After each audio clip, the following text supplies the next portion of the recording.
Hi, this is SME Biz TV News. Did you know that startup businesses in the UK create more jobs than those in any other major European economy?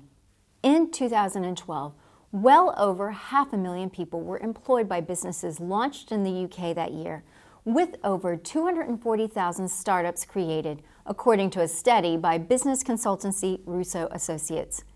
This compares to 398,000 employees in startups in France and just 346,000 in Germany.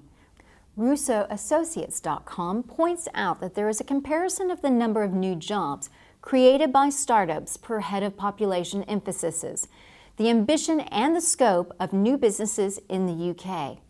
UK startups created 876 new jobs per 100,000 people, German startups 424, and French startups 627.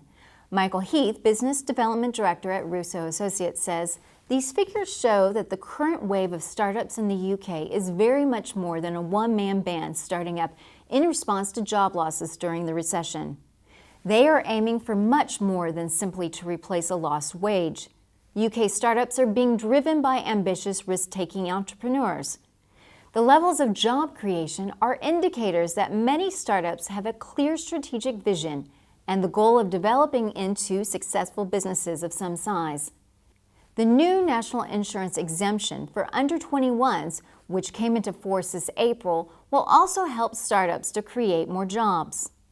However, Rousseau Associates warns that pressure to increase the minimum wage could act as a brake on startups and smaller businesses' ability to create more jobs. The minimum wage is currently set at £6.50 per hour, while the so-called living wage, backed by campaigners, is 20% higher outside London at £7.85.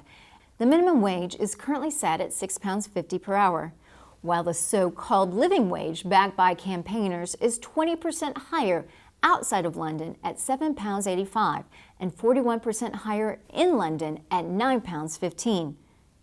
Says Michael Heath, bigger businesses with wider margins might be able to swallow the cost of increases to the minimum wage.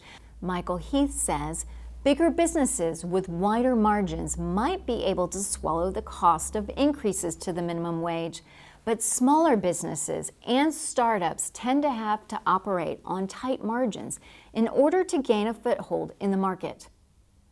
Of course, it is important that work is rewarding, but small businesses are often well placed to offer other benefits that some employees see as a trade-off for lower pay.